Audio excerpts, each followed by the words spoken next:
మొదటిగా నన్ను కొంత మంచివాడిగా గుర్తించినందుకు, నాలో ఉన్న కొన్ని మంచి లక్షణాలు గుర్తించినందుకు ఆయనకి ధన్యవాదాలు తెలుపుకుంటున్నాను. ఆయనలో ఉన్నటువంటి గుడ్ క్వాలిటీస్లో ఇది ఒకటి. మనిషి అన్నాక ప్రతి మనిషిలో కూడా మంచి చెడు ఉంటుంది, అది సహజం. పూర్తిగా మంచివాడు, పూర్తిగా చెడ్డవాడు మీకు ప్రపంచంలో ఎక్కడ తగలడు. ప్రతి మనిషిలో కూడా ఎంతో కొంత పర్సంటేజ్లు తేడా ఉండొచ్చు, కానీ ఆ నిష్పత్తిలో తేడా ఉండొచ్చు, కానీ మంచి చెడు అనేది ఉంటుంది. అయితే మరి క్రైస్తవ మతం ప్రకారం తీర్పు ఎలా జరుగుతుంది అనే విషయంలో స్పష్టత ఇవ్వకుండా విజయప్రసాద్ రెడ్డి గారు సమాధానాన్ని దాటవేశారు, తప్పించుకునే ప్రయత్నం చేశారు. ఉదాహరణకి ఇప్పుడు డొక్కా సీతమ్మ గారు ఉన్నారు, పెద్దావిడ మహాతల్లి.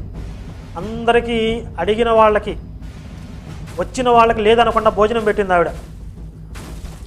ఆవిడ దగ్గరికి ఆకలితో వెళ్ళిన వాళ్ళు ఎవరూ కూడా భోజనం చేయకుండా బయటికి రాలా. అవసరమైతే వాళ్ళ ఆస్తిపాస్తులను అన్నింటినీ అమ్మేసుకుని అన్నీ కరిగించేసి కూడా అందరికీ అన్నదానం చేశారు. మరి అంతటి మహాతల్లి